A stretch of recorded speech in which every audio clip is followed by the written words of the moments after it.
Hello అందరికీ, ఎలా ఉన్నారు? అందరూ బాగున్నారా? ఈరోజు వీడియోలో మనము Bloom's taxonomy of educational objectives గురించి నేర్చుకుందాం. ఓకే, సో ఈ టాపిక్ నుంచి టీజీటీ, పీజీటీ బయోసైన్స్ మెథడాలజీలో తప్పకుండా క్వశ్చన్ అనేది చూస్తాం. ఓకే, అసలు ఈ టాపిక్ నుంచి క్వశ్చన్ లేకుండా క్వశ్చన్ పేపరే ఉండదు. అంతా 100% ష్యూరిటీతో చెప్తున్నా, ఈ టాపిక్ నుంచి క్వశ్చన్ అనేది కంపల్సరీ. 2 or 3 క్వశ్చన్స్ని కూడా ఎక్స్పెక్ట్ చేయవచ్చు, బట్ ఒక్క క్వశ్చన్ అయితే గ్యారంటీ. ఓకే, సో అందుకోసమే చెప్తున్నాను, ఈ టాపిక్ని మంచిగా వినండి. ఓకే, ఒక స్మాల్ రిమైండర్, నా వీడియోస్ కనుక మీకు యూస్ఫుల్ అయితే తప్పకుండా ఛానల్ని లైక్ అండ్ సబ్స్క్రైబ్ చేయడం మాత్రం మర్చిపోకండి. Don't forget to like and subscribe to my channel. Let's start the video now. First taxonomy of educational objectives గురించి నేర్చుకుందాం. టాక్సానమీ అనే వర్డ్ గ్రీక్ వర్డ్ అయిన టాక్సా నుంచి డెరైవ్ అయింది. ఓకే, సో టాక్సా అని గ్రీక్లో ఏమంటారంటే అరేంజ్మెంట్ అని అంటారు. ఓకే, టాక్సానమీ అనే వర్డ్ ఒక గ్రీక్ వర్డ్ అయిన టాక్సా నుంచి డెరైవ్ చేశారు. టాక్సా అంటే ఏంటిది? అరేంజ్మెంట్. సో అసలు టాక్సానమీ ఆఫ్ ఎడ్యుకేషనల్ ఆబ్జెక్టివ్స్ ఇవ్వాలి అన్న ఐడియా ఎక్కడ డెవలప్ అయిందంటే ఒక మీటింగ్లో. ఓకే, ఆ మీటింగ్ ఎక్కడ కండక్ట్ చేశారంటే అమెరికన్ సైకాలజికల్ కన్వెన్షన్ ఇన్ బోస్టాన్లో కండక్ట్ చేశారు. ఏ ఇయర్లో అంటే 1948లో. ఓకే, 1953లో group of colleges and university examiners ఉంటారు కదా, వాళ్ళు 3-fold డివిజన్ ఆఫ్ ఎడ్యుకేషనల్ ఆబ్జెక్టివ్స్ని డెవలప్ చేశారు. ఓకే, 1953లో group of colleges and university examiners 3-fold division of educational ఆబ్జెక్టివ్స్ని డెవలప్ చేశారు. ఓకే, అవేంటంటే కాగ్నిటివ్, ఎఫెక్టివ్ అండ్ సైకోమోటార్. ఓకేనా, next professor Benjamin S Bloom first educational ఆబ్జెక్టివ్స్ని హైయరార్కీలో క్లాసిఫై చేశాడు. ఓకే, హైయరార్కీ అంటే హయ్యర్ టు లోవర్ లెవెల్స్, లేకపోతే సింపుల్ నుంచి కాంప్లెక్స్ లెవెల్స్లో ఎడ్యుకేషనల్ ఆబ్జెక్టివ్స్ని క్లాసిఫై చేశాడంట. ఓకే, ఎవరు? Professor Benjamin S Bloom. So అసలు ఎడ్యుకేషనల్ ఆబ్జెక్టివ్స్ యొక్క టాక్సానమీని డెవలప్ చేయడానికి పర్పస్ ఏంటి అనేది నేర్చుకుందాం. మనము మెయిన్ టాపిక్ అయిన Bloom's taxonomy of educational objectives గురించి నేర్చుకుందాం.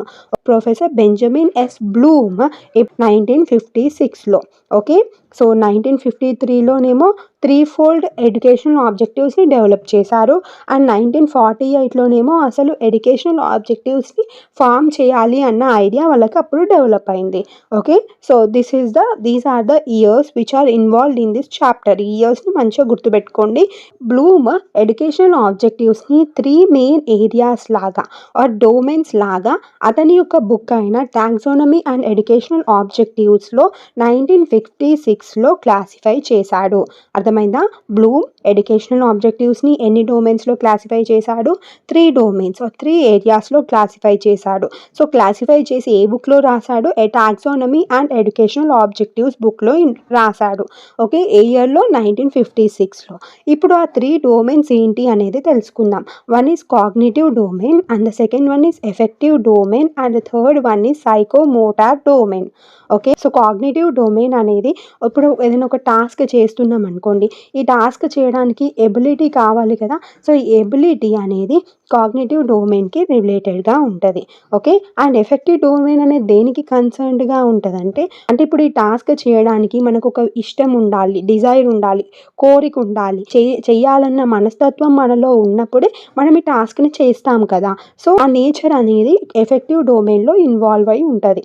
ఓకే, ఒక టాస్క్ చేయగలిగే ఎబిలిటీ గురించి కాగ్నిటివ్ డొమైన్లో మాట్లాడితే, ఈ టాస్క్ పర్ఫామ్ చేయాలంటే మనలో విల్ ఉండాలి, అంటే చేయాలన్న తాపత్రయం ఉండాలి, కోరిక ఉండాలి, ఆ చేయాలన్న మనస్తత్వం గురించి మనము ఎఫెక్టివ్ డొమైన్లో మాట్లాడతాము. సైకోమోటార్ డొమైన్ అనేది దేనికి కన్సర్న్డ్గా ఉంటుందంటే ప్రాక్టికల్ ఆస్పెక్ట్స్, అంటే ప్రాక్టికల్గా, అంటే వాటిని ఇప్పుడు ఈ కాగ్నిటివ్ అండ్ ఎఫెక్టివ్ డొమైన్స్ని మనం చూడలేము. ఓకే, అవన్నీ abstract things. But psychomotor domain అనేది ప్రాక్టికల్ ఆస్పెక్ట్కి రిలేటెడ్, అంటే ప్రాక్టికల్గా we can see it. Okay, so cognitive and affective domains are the theoretical aspects of human behaviour. So cognitive and affective domains అనేవి theoretical aspects. అది abstract అని అన్నాను కదా, abstract is nothing but theoretical aspects. Okay, so ఒక human behaviour యొక్క theoretical aspects ఏమో cognitive and affective డొమైన్లో ఉంటుంది, అండ్ ప్రాక్టికల్ ఆస్పెక్ట్స్ ఏమో సైకోమోటార్ డొమైన్లో ఉంటుంది. ఓకే, సో ఈ 3 డొమైన్స్ని ఎలా ట్రీట్ చేశారంటే H³ అని ట్రీట్ చేశారు. దీని H³ is nothing but head, heart and hand. Okay, Bloom's educational ఆబ్జెక్టివ్స్ని 3 డొమైన్స్లా క్లాసిఫై చేశాడు కదా. One is cognitive domain, another is affective domain and the third one is psychomotor domain కదా. సో ఈ కాగ్నిటివ్ డొమైన్ అనేది హెడ్కి రిలేటెడ్, ఎఫెక్టివ్ డొమైన్ అనేది హార్ట్కి రిలేటెడ్ అండ్ సైకోమోటార్ డొమైన్ అనేది హ్యాండ్కి రిలేటెడ్. ఓకే, సో అందుకే దీన్ని ఈ ఈ 3 డొమైన్స్ని ఎలా ట్రీట్ చేస్తున్నారు, H³ లాగా ట్రీట్ చేస్తున్నారు. H³ 3 H's ఏంటి, head, heart and hand. Okay, cognitive domain linked with head. Cognitive domain అనేది హెడ్కి లింక్ అయి ఉంటుంది, ఎఫెక్టివ్ డొమైన్ అనేది హార్ట్కి లింక్ అయి ఉంటుంది, సైకోమోటార్ డొమైన్ అనేది హ్యాండ్కి లింక్ అయి ఉంటుంది. ఓకే, ఇక్కడ వరకు అయితే అర్థమైంది కదా. ఈ Bloom's taxonomy of educational objectives యొక్క క్లాసిఫికేషన్ని క్లియర్గా చూద్దాము. ఓకే, సో బ్లూమ్ ఎప్పుడు ఇచ్చిండు ఎడ్యుకేషనల్ ఆబ్జెక్టివ్ క్లాసిఫికేషన్ని? 1956లో ఇచ్చాడు. ఓకే, ఏ బుక్లో? టాక్సానమీ అండ్ ఎడ్యుకేషనల్ ఆబ్జెక్టివ్స్ బుక్లో. బ్లూమ్స్ టాక్సానమీ ఆఫ్ ఎడ్యుకేషనల్ ఆబ్జెక్టివ్స్లో ఎన్ని డొమైన్స్ ఉంటాయి? 3 డొమైన్స్ ఉంటాయి. One is cognitive domain and the second one is effective domain and the third one is psychomotor domain. Cognitive domain అనేది హెడ్కి రిలేటెడ్గా ఉంటుంది, effective domain అనేది దేనికి రిలేటెడ్గా ఉంటుంది, హార్ట్కి రిలేటెడ్గా ఉంటుంది. సైకోమోటార్ డొమైన్ అనేది దేనికి రిలేటెడ్గా ఉంటుంది అని చెప్పాను, హ్యాండ్కి రిలేటెడ్గా ఉంటుంది. దీన్నే మనం ఏమంటున్నాం, H³ అని అంటున్నాం. అండ్ ఈ 3 డొమైన్స్ని గుర్తుపెట్టుకోవడానికి ఒక హింట్ ఏంటంటే క్యాప్ అని గుర్తుపెట్టుకోండి. Okay, so cap, C for cognitive, A for effective and P for psychomotor. Okay, so సింపుల్గా చెప్పాలంటే కాగ్నిటివ్ డొమైన్ అంటే మైండ్కి రిలేటెడ్ అని గుర్తుపెట్టుకోండి. ఓకే, హెడ్లో ఏముంటుంది, మైండ్ ఉంటుంది కదా. సో మైండ్కి, మన మెంటల్ స్టేటస్కి రిలేటెడ్గా ఉండేది cognitive domain. Intellectual abilities and skills, knowledge ఇవన్నీ కూడా మన మైండ్కి రిలేటెడ్ కదా. సో కాగ్నిటివ్ డొమైన్లో మనం వీటి గురించి డిస్కస్ చేస్తాం. Okay, and effective domain. Effective domain అంటే దేనికి రిలేటెడ్ అని చెప్పాను, హార్ట్కి రిలేటెడ్, అంటే మన మనసుకి. సో మన మనసుకు నచ్చిన పనే మనం చేస్తూ ఉంటాం కదా. సో నథింగ్ బట్ ఇది ఇక్కడ మన ఫీలింగ్స్కి రిలేటెడ్గా, లేకపోతే మన యాటిట్యూడ్కి, మన ఇంట్రెస్ట్కి రిలేటెడ్గా, మన వాల్యూస్కి రిలేటెడ్గా ఉండేటివన్నీ ఎఫెక్టివ్ డొమైన్లో ఉంటాయి. ఓకే, అండ్ సైకోమోటార్ అంటే ఏంటి, హ్యాండ్కి రిలేటెడ్ అన్నాను కదా.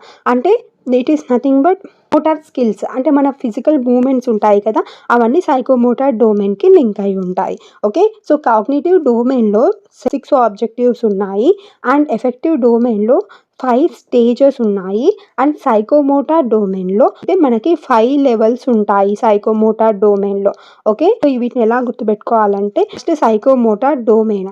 సో ఈ సైకోమోటార్ డొమైన్ని ఎలా గుర్తుపెట్టుకోవాలంటే ఇంపాన్ అని గుర్తుపెట్టుకోండి. Okay, I for imitation, M for manipulation, P for precision, A for articulation and N for naturalization. Okay, so ఇంపాన్ అనే ట్రిక్తో గుర్తుపెట్టుకుంటే మంచిగా గుర్తుండిపోతాయి.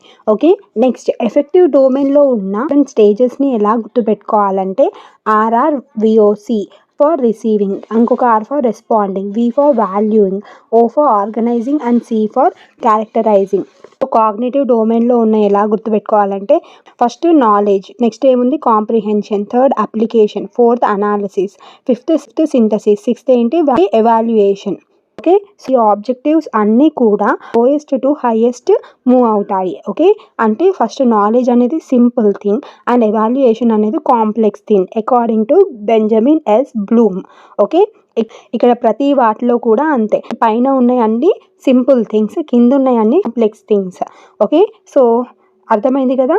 నెక్స్ట్ ఇప్పుడు మనం ఈచ్ డొమైన్ గురించి ఇన్ డీటెయిల్డ్గా నేర్చుకుందాం. సో ఇప్పుడు మనము సైకోమోటార్ డొమైన్ గురించి నేర్చుకుందాం. సో సైకోమోటార్ డొమైన్ని సిమ్సన్ అండ్ డేవ్ ఇచ్చారు. ఓకే, సో డేవ్ 1969లో సైకోమోటార్ డొమైన్ కింద ఉన్న 5 కేటగిరీస్ని ఇచ్చాడు. అవేంటి, ఏమని గుర్తుపెట్టుకోమని చెప్పాను, ఆల్రెడీ నేర్చుకున్నాం, చెప్పండి. ఇంపాన్ అని గుర్తుపెట్టుకోవాలి, I for imitation, M for ఏంటి manipulation, P for precision, A for articulation and N for naturalisation. Psychomotor డొమైన్లోని లోయెస్ట్ లెవెల్ ఏంటి, ఇమిటేషన్ అండ్ హైయెస్ట్ లెవెల్ ఏంటి, న్యాచురలైజేషన్. ఓకే, సో ఈ పాయింట్స్ అయితే ఇంపార్టెంట్, ఫస్ట్ ఈ పాయింట్స్ గుర్తుపెట్టుకోండి. ఇప్పుడు నెక్స్ట్ పాయింట్స్ చూద్దాం. సైకోమోటార్ డొమైన్ అనేది అసలు దేన్ని రిఫర్ చేస్తుంది, కాన్షియస్ కంట్రోల్ ఆఫ్ మస్కులర్ మూమెంట్స్ని రిఫర్ చేస్తుంది and they perfection through practice. So muscular మూమెంట్స్ని ఎలా కంట్రోల్లో పెట్టి ఎలా పని చేయాలి అండ్ ఏదైనా పని చేస్తున్నప్పుడు పర్ఫెక్ట్గా ఎలా చేయాలి, అదంతా సైకోమోటార్ డొమైన్ కిందకి వస్తుంది. ఓకే, సైకోమోటార్ డొమైన్ అనేది ఎలాంటి ఆబ్జెక్టివ్స్ని ఇంక్లూడ్ చేస్తుంది అంటే ఏవైతే ఆబ్జెక్టివ్ మోటార్ స్కిల్స్ తోటి డీల్ చేస్తుందో అలాంటి ఆబ్జెక్టివ్స్ని ఇంక్లూడ్ చేసుకుంటుంది అండ్ వాటి పర్ఫెక్షన్, మోటార్ స్కిల్స్ పర్ఫెక్షన్ అనేది ఎలా వస్తుంది? త్రూ ప్రాక్టీస్ వస్తుంది. ఓకే, అర్థమైందా? ఇప్పుడు ఈ సైకోమోటర్ డొమైన్ కింద 5 కేటగిరీస్ కనిపిస్తున్నాయి కదా. సో అవన్నీ నథింగ్ బట్ లెవెల్స్. ఓకే, ఆ 5 లెవెల్స్ కంప్లీట్ అయినాక మన ఆబ్జెక్టివ్ని మనం అచీవ్ చేస్తాము. ఓకే, సో సైకోమోటర్ లెవెల్లో కనిపించే ఈ ఇంపాన్ అనేటిది ఏంటి? Those are the levels. ఈ 5 లెవెల్స్ మనం క్రాస్ చేసినాక మనం ఆబ్జెక్టివ్ని అచీవ్ చేస్తాం. ఆ ఆబ్జెక్టివ్ అనేది దేంతో డీల్ చేస్తుంది? మోటార్ స్కిల్స్తో డీల్ చేస్తుంది. ఇన్స్ట్రక్షనల్ ఆబ్జెక్టివ్స్లో కూడా సైకోమోటర్ డొమైన్ కింద మనం స్కిల్స్ గురించి నేర్చుకున్నాం. ఆ స్కిల్స్ కూడా మెయిన్గా ఎక్కడ యూజ్ అవుతాయి అని చెప్పాను? ల్యాబొరేటరీస్లలో యూజ్ అవుతాయి ఆ స్కిల్స్ అని చెప్పాను కదా. సో అంతే, ఇక్కడ కూడా ఈ డేవ్ ఇచ్చిన ప్రపోజ్ చేసిన 5 కేటగిరీస్, ఈ 5 కేటగిరీస్ అనేటివి లెవెల్స్. ఈ లెవెల్స్ అనేవి అచీవ్ అయిన తర్వాత మనం ఆబ్జెక్టివ్స్ని అచీవ్ చేస్తాము. Okay, behaviour which includes muscular action and requires neuromuscular coordination is grouped under this domain. Okay, so ఏదైతే బిహేవియర్ మస్కులర్ యాక్షన్ని ఇంక్లూడ్ చేసుకుంటుంది అండ్ న్యూరోమస్కులర్ కోఆర్డినేషన్ అవసరం ఉంటుందో ఆ బిహేవియర్ అనేది ఈ డొమైన్ కింద ఉంది. ఓకే, ఈ డొమైన్ కింద కన్సిడర్ చేశారు. ఇప్పుడు మనము డేవ్ ఇచ్చిన 5 కేటగిరీస్ గురించి నేర్చుకుందాం. సో నేను 5 కేటగిరీస్ అని ఇక్కడేమో 6 ఉన్నాయని కన్ఫ్యూజ్ అవ్వకండి. ఈ టెక్స్ట్ బుక్లో పర్సెప్షన్ని కూడా ఇంక్లూడ్ చేశారు. But actually most of the బుక్స్లలో మనకి ఈ 5 మాత్రమే కనిపిస్తాయి. ఓకే, సో పర్సెప్షన్ ఉంది కాబట్టి దాని గురించి తెలుసుకుందాం. ఓకే, ఈ పర్సెప్షన్ అనేది సెన్సరీ స్టిమ్యులేషన్ని అనేది ఇంక్లూడ్ అయి ఉన్నాయి. అవి ఎలాంటి సెన్సరీ స్టిమ్యులేషన్స్ అంటే ఆడిటరీ అంటే వినగలిగేది, విజువల్ చూడగలిగేది, టెక్టైల్ అంటే మనం టచ్ చేయగలిగినది, టేస్ట్ అంటే తెలుసు కదా, స్మెల్, అండ్ కైనెస్టిక్ అంటే మస్కులర్ మూమెంట్స్కి రిలేటెడ్. ఓకే, సో ఈ సెన్సరీ స్టిమ్యులేషన్స్ అన్నీ కూడా పర్సెప్షన్ కింద ఇంక్లూడ్ అయి ఉంది. ఓకే, అర్థమైంది కదా పర్సెప్షన్ గురించి. నెక్స్ట్ ఇప్పుడు ఇక్కడ నుంచి ఇంపార్టెంట్ ఇమిటేషన్ పేరులోనే ఉంది. అంటే ఒకరిని చూసి మనం వాళ్ళని అనుసరించి, అంటే వాళ్ళు చేస్తున్న పనిని మనం మళ్ళీ రిపీట్ చేసినాం అనుకోండి, దాన్ని ఇమిటేషన్ అని అంటాము. ఓకే, సో ఇప్పుడు నా టీచర్సే ఉన్నారనుకోండి. సో టీచర్స్ని చూసి పిల్లలు నేర్చుకుంటారు కదా. అంతే, పేరెంట్స్ని చూసి కూడా పిల్లలు నేర్చుకుంటారు. వాళ్ళు ఎట్లా బిహేవ్ చేస్తే వీళ్ళు కూడా అట్లా బిహేవ్ చేయడానికి ట్రై చేస్తూ ఉంటారు. సో ఆ రిపీటింగ్ బిహేవియర్ని మనం ఏమంటామంటే ఇమిటేషన్ అని అంటాము. Observing others work and repeating the same. వేరే వాళ్ళు చేసే పని చూసి అదే రిపీట్ చేయడంని ఇమిటేషన్ అని అంటాము. Imitation of an action of performance. So ఇమిటేషన్లో నథింగ్ బట్ మనం పర్ఫామ్ చేస్తున్నాం కదా యాక్షన్స్ చేస్తూ. సో అదే ఇక్కడ చెప్పారు. అర్థమైంది కదా ఇమిటేషన్ గురించి. Next manipulation. సో మ్యానిపులేషన్స్ని హ్యాండ్స్ ఆన్ స్కిల్స్ అని అంటారు. ఓకే, మ్యానిపులేషన్ ఏమంటారు? హ్యాండ్స్ ఆన్ స్కిల్స్ అని అంటారు. మ్యానిపులేషన్లో ఏమవుతుందంటే ఇప్పుడు ఒక పని ఉంది. ఓకే, సో ఈ పనిని కరెక్ట్గా కాన్ఫిడెంట్గా చేయడంని మనం మ్యానిపులేషన్ అని అంటాము. So manipulation acquired skills and confidence by doing things correctly. So మనం కరెక్ట్గా చేయడం వల్ల మనము స్కిల్స్ని అక్వైర్ చేస్తాము, కాన్ఫిడెన్స్ కూడా వస్తుంది. సో అంతే కదా, ఒక పని మనం కరెక్ట్గా చేసినాం అనుకో ఆటోమేటిక్గా కాన్ఫిడెన్స్ వస్తుంది మన మీద మనకి. ఓకే, సింపుల్గా చెప్పాలంటే మ్యానిపులేషన్లో ఏమవుతుందంటే మనం చేస్తున్న పనిని ప్రాపర్గా చేయడంని మనం మ్యానిపులేషన్ అని అంటాము. ఓకే, అలా ప్రాపర్గా చేయడం వల్ల మన మీద మనకు కాన్ఫిడెన్స్ వస్తుంది. ఓకే, సో ల్యాబొరేటరీస్లో మనం ఏదైనా ఎక్స్పెరిమెంట్ చేస్తున్నప్పుడు కూడా మనం కరెక్ట్గా చేసినాం అనుకోండి ఆ ప్రొసీజర్ని, అప్పుడు ఆటోమేటిక్గా మన మీద మనకు కాన్ఫిడెన్స్ వస్తుంది. So that is about the manipulation. Next precisions అంటే అక్యురేట్గా చేయడం. ఓకే, అంటే ఏం కన్ఫ్యూజన్ లేకుండా మనం నేర్చుకున్న పనిని, ఇక్కడ మ్యానిపులేషన్లో థింగ్స్ని ఎలా కరెక్ట్గా యూజ్ చేయాలనేది నేర్చుకుంటాం కదా, ఆ కరెక్ట్గా యూజ్ చేసిన దాన్ని మనము కన్ఫ్యూజన్ లేకుండా పర్ఫామ్ చేయడంని ప్రిసిషన్ అని అంటాము. Precision is reproducing a given act without any confusion. So మనకి ఇచ్చిన పనిని ఏం కన్ఫ్యూజన్ లేకుండా చేయడంని ప్రిసిషన్ అని అంటాము. ఈ ప్రిసిషన్ అనేది ఏం ఇంక్లూడ్ చేస్తుంది అంటే అనేది అక్యురసీని, ఎగ్జాక్ట్నెస్ని ఇంక్లూడ్ చేసుకుంటుంది. ఓకే, అర్థమైంది కదా ప్రిసిషన్ గురించి. Next articulation. సో ఆర్టికులేషన్లో ఏమవుతుందంటే పనిని కోఆర్డినేటెడ్ వేలో సీక్వెన్స్లో చేయడం. ఓకే, పనిని కోఆర్డినేటెడ్ వేలో సీక్వెన్స్లో చేయడం. సో దేన్నైనా కానీ ఇప్పుడు ల్యాబ్లో మనం ఏదైనా ఆపరేటర్స్ని యూజ్ చేస్తున్నాం అనుకోండి, ఆ ఆపరేటర్స్ని యూజ్ చేసేటప్పుడు సపోజ్ పిపెట్ ఉంది. ఓకే, ఈ పిపెట్ని యూజ్ చేసేటప్పుడు మనము మన మౌత్ని ఇంకా మన హ్యాండ్స్ మధ్యలో ఒక కోఆర్డినేషన్ ఉంచుకోవాలి. ఓకే, మనం పిప్పెట్ని సరిగ్గా పట్టుకోకపోయినా అక్కడ ప్రాబ్లమే, అండ్ సరిగ్గా బ్లో చేయకపోయినా కానీ ప్రాబ్లమే. సో ఇలా కోఆర్డినేటెడ్ వేలో మనం చేసే యాక్ట్స్ని ఆర్టికులేషన్ అని అంటాము. ఓకే, ఆర్టికులేషన్ అనేది డిఫరెంట్ యాక్ట్స్కి అవసరం. ఆర్టికులేషన్ అనేది ఏమి ఇంక్లూడ్ చేస్తుంది? కోఆర్డినేషన్ని, సీక్వెన్స్ని, అంటే ఒక పద్ధతి ప్రకారం ఒక స్టెప్ వైజ్ వేలో చేయాలి. And harmony among acts. Harmony among acts అంటే అలా సీక్వెన్స్లో కోఆర్డినేటెడ్ వేలో చేయడం వల్ల మంచిగా పని అనేది జరుగుద్ది. ఓకే, అర్థమైంది కదా ఆర్టికులేషన్ గురించి. Next naturalisation. సో నేమ్లోనే ఉంది. అంటే ఇక్కడ ఏమవుతుంది అంటే ఇక్కడ మనం స్కిల్స్ గురించి, మోటార్ స్కిల్స్ గురించి మాట్లాడుకుంటాం.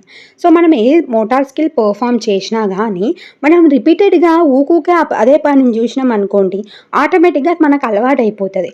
మనం కళ్ళు మూసుకొని కూడా ఆ పనిని చేయవచ్చు. ఇప్పుడు ఏదైనా కోచింగ్ సెంటర్స్కి వెళ్ళిండ్రు అనుకోండి, అక్కడ టీచర్స్ మనం నేర్చుకోవాలనుకుంటున్న సబ్జెక్ట్ని అసలు చూడకుండా పాయింట్ వైజ్గా ప్రతి ఒక్క పాయింట్ని ఫుల్ సెంటెన్సెస్ చెప్తూ ఉంటారు. అప్పుడు మనం షాక్ అవుతాం అన్నట్టు. అరే ఆ టాలెంట్ వాళ్ళకి ఎట్లా వస్తుంది? రిపీటెడ్గా ఆ పనిని చేయడం వల్ల వాళ్ళు న్యాచురల్గా కళ్ళు మూసుకొని కూడా నిద్రలో లేపినా కానీ అలా చెప్పేయగలుగుతారు. దానికి హ్యాబిటేట్ అయిపోయింది అన్నట్టు. Okay, all activities or learning should become natural and habit. Okay, all activities ఇంకా లెర్నింగ్ అనేది న్యాచురల్ అయిపోతుంది అండ్ హ్యాబిట్ లాగా అయిపోతుంది. స్కిల్ అనేది highest level of proficiency in performing and act with least expenditure of psychic energy. ఇక్కడ ఈ స్కిల్కి మనకి హైయెస్ట్ లెవెల్ ఆఫ్ ప్రొఫిషియన్సీ కావాలి పర్ఫామ్ చేయడానికి. ఆ యాక్ట్ ఇంకా ఎనర్జీ అనేది చాలా తక్కువ పడుతుంది, ఎందుకంటే అది వాళ్ళకి మెంటల్గా ఫిక్స్ అయిపోయింది కాబట్టి. ఓకే, ఇక్కడ అదే మెన్షన్ చేశారు. సో ఈ యాక్ట్ అనేది ఎంత ఆటోమేటిక్గా అయిపోతుంది అంటే వాళ్ళు అన్కాన్షియస్గా చేసేయగలుగుతారు. This is about the psychomotor domain. So ఇక్కడ ప్రతి ఒక్క లెవెల్, ప్రతి ఒక్క stage, imitation, manipulation, precision, articulation, naturalisation, ఇవన్నీ కూడా ఇప్పుడు ఇమిటేషన్ ఇట్లా ఒకరిని చూసి అబ్జర్వ్ చేసి ఆ యాక్ట్ని నేర్చుకుంటున్నారు. దాన్ని మనం ఇమిటేషన్ అంటున్నాం. సో ఇమిటేట్ చేసిన తర్వాత వాళ్ళ థింగ్స్ని కరెక్ట్గా పర్ఫామ్ చేయాలని ట్రై చేస్తున్నారు. దాన్ని మనం ఆ మ్యానిపులేషన్ అంటున్నాం. ఓకే, సో ఇలా థింగ్స్ని కరెక్ట్గా చేయడం వల్ల వాళ్ళలో ప్రిసిషన్ అనేది డెవలప్ అవుతుంది. ఓకే, అంటే వాళ్ళు కన్ఫ్యూజన్ లేకుండా యాక్ట్ని మంచిగా పర్ఫామ్ చేస్తారు. ఈ ప్రిసిషన్ రావడం వల్ల వాళ్ళలో ఆర్టికులేషన్ అనేది డెవలప్ అవుతుంది. ఓకే, అంటే వాళ్ళ కోఆర్డినేటెడ్ వేలో, అంటే ఫ్యూజన్ లేకుండా యాక్ట్ని పర్ఫామ్ చేస్తుందంటే వాళ్ళలో కోఆర్డినేషన్ కూడా డెవలప్ అవుతుంది కదా. సో నెక్స్ట్ లెవెల్లో వాళ్ళ కోఆర్డినేషన్ కూడా డెవలప్ అవుతుంది. సో ఇలా కోఆర్డినేషన్, ఈ స్కిల్స్, ఈ లెవెల్స్ అన్ని క్రాస్ చేసి వచ్చిన ఇండివిజువల్లో న్యాచురలైజేషన్ కూడా డెవలప్ అవుతుంది. ఓకే, సో ఈ సైకోమోటార్ డొమైన్లో ఈ 5 లెవెల్స్ని క్రాస్ చేయడం వల్ల మన ఆబ్జెక్టివ్ అయిన మోటార్ స్కిల్స్ అనేవి అచీవ్ అవుతుంది. ఓకే, అర్థమైంది కదా సైకోమోటార్ డొమైన్ గురించి. నెక్స్ట్ మనము ఎఫెక్టివ్ డొమైన్ గురించి నేర్చుకుందాం. ఎఫెక్టివ్ డొమైన్ అనేది హార్ట్కి లింక్డ్ కదా. సో ఇక్కడ ఎఫెక్టివ్ డొమైన్ యొక్క ఆబ్జెక్టివ్స్ అనేది interest, attitude, value, appreciation and adjustment తోటే డీల్ చేస్తుంది. Okay, so these characteristics are hard to define and evaluate. So ఒక మనిషి యొక్క ఇంట్రెస్ట్ని, యాటిట్యూడ్ని, వాల్యూస్ని, అప్రిషియేషన్ని, అడ్జస్ట్మెంట్స్ని మనము ఎవాల్యుయేట్ చేయడం అయినా కానీ, వాటిని డిఫైన్ చేయడం అయినా కానీ చాలా కష్టం. ఓకే, సో ఎఫెక్టివ్ డొమైన్ యొక్క క్యారెక్టరిస్టిక్స్ అనేవి hard to define and evaluate. Okay, so affective డొమైన్లో మనంలోని కేటగిరీస్ని ఎలా గుర్తుపెట్టుకోవాలని చెప్పాను.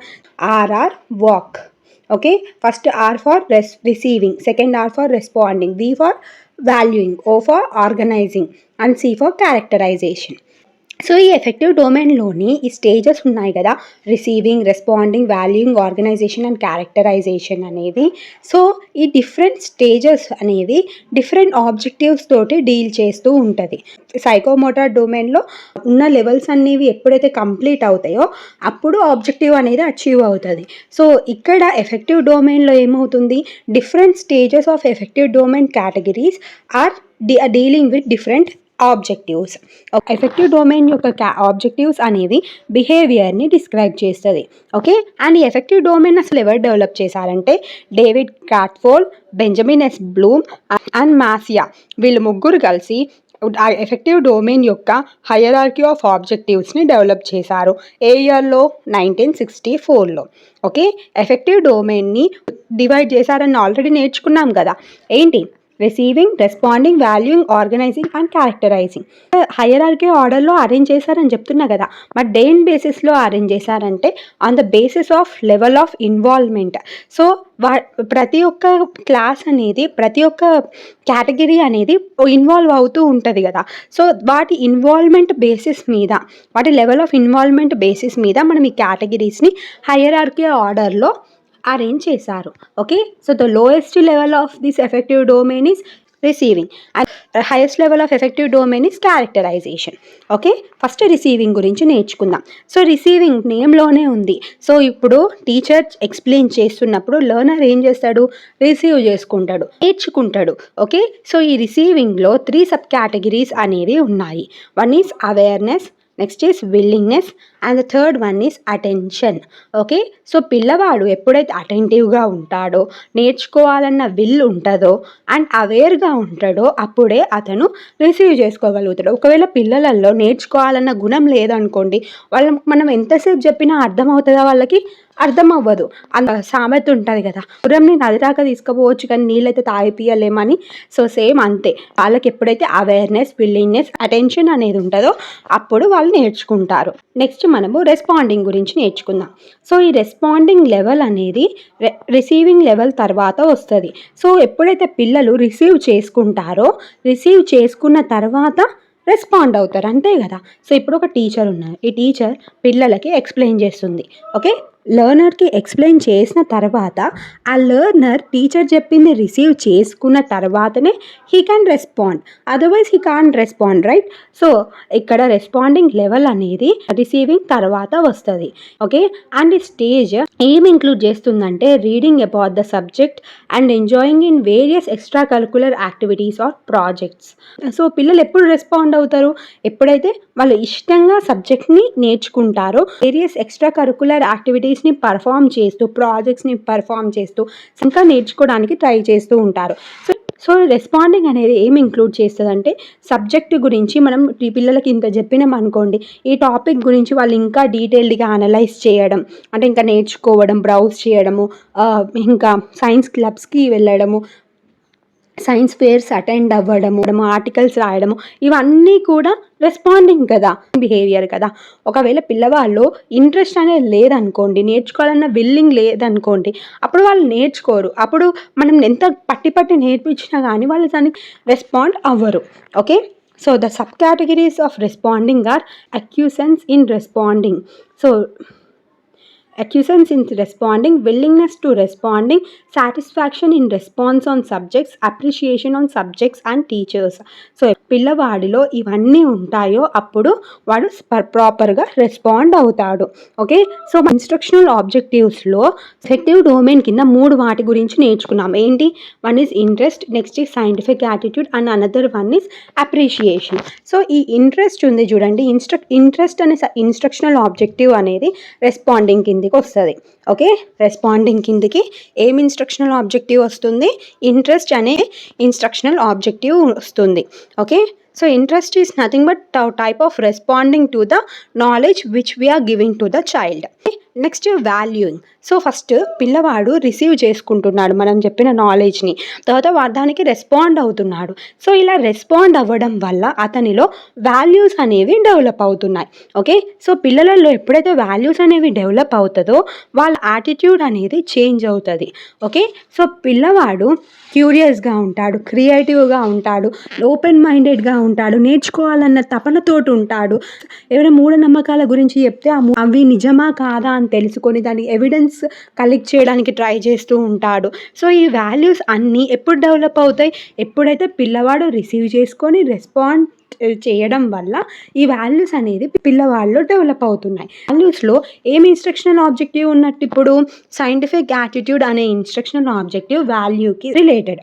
ఓకే, చైల్డ్లో వాల్యూస్ అనేవి డెవలప్ అవ్వడం వల్ల వాళ్ళ బిహేవియర్ అనేది చేంజ్ అవుతుంది. ఓకే, సో వాల్యూయింగ్ అనేది ఒక abstract concept and it is important element of behaviour. అతని యొక్క బిహేవియర్లో వాల్యూ అనేది చాలా important element. Next organizing. So పిల్లవాడికి ఫస్ట్ నేర్పించినాం, అప్పుడు పిల్లవాడు రిసీవ్ చేసుకున్నాడు, దాని తర్వాత రెస్పాండ్ అయ్యిండు, రెస్పాండ్ అయిన తర్వాత వాల్యూస్ని ఫామ్ చేసుకున్నాడు. నేను ఇలా ఉండాలి, నేను ఇలా బిహేవ్ చేయాలి అని అతను కొన్ని సర్టన్ వాల్యూస్ని డెవలప్ చేసుకున్నాడు. సో ఆ వాల్యూస్ని ఒక పర్టికులర్ వేలో అరేంజ్ చేసుకోవడంని మనం ఆర్గనైజింగ్ అని అంటాము. ఆర్గనైజేషన్ అనేది కాన్సెప్షువలైజేషన్ ఆఫ్ వాల్యూని, ఆర్గనైజేషన్ ఆఫ్ వాల్యూ సిస్టమ్ని ఇంక్లూడ్ చేసుకుంటుంది. వాల్యూస్ అనేవి డెవలప్ అయిన తర్వాత the quality of abstraction or conceptualisation is added. So values అనేవి డెవలప్ అయిన తర్వాత అబ్స్ట్రాక్షన్ ఆర్ కాన్సెప్షువలైజేషన్ అనేవి యాడ్ అవుతాయి. Okay, the process of abstraction involves analysis and synthesis. ఈ అబ్స్ట్రాక్షన్ ప్రాసెస్ అనేది అనాలిసిస్ అండ్ సింథసిస్ని ఇన్వాల్వ్ చేస్తుంది. ఓకే, అర్థం నథింగ్ బట్ సింపుల్గా చెప్పాలంటే వాల్యూస్ ఫామ్ అయినాక వాల్యూస్ని ఒక పద్ధతి ప్రకారం అరేంజ్ చేయడంలో ఆర్గనైజేషన్ అంటున్నా. Next characterization. సో ఈ క్యారెక్టరైజేషన్ అనేది ఎఫెక్టివ్ డొమైన్లోని హైయెస్ట్ లెవెల్. క్యారెక్టరైజింగ్ అనేది ఏం ఇంక్లూడ్ చేస్తుంది? ఒక పర్సన్ యొక్క బిహేవియర్ని, క్యారెక్టర్ని ఇంక్లూడ్ చేస్తుంది. ఓకే, అతను డెవలప్ చేసుకున్న వాల్యూస్కి అకార్డింగ్గా ఒక ఇండివిజువల్ దానికి యాక్ట్ చేయడం స్టార్ట్ చేస్తాడు. ఆబ్జెక్టివ్స్ అనేవి అటెండ్ అయిన తర్వాత ఇండివిజువల్ అతను డెవలప్ చేసుకున్న వాల్యూస్ ఉంటాయి కదా, దానికి తగ్గట్టుగా యాక్ట్ చేస్తూ ఉంటాడు. ఓకే, క్యారెక్టరైజేషన్ అనేది జనరలైజ్డ్ సెట్ని ఇంక్లూడ్ చేస్తుంది.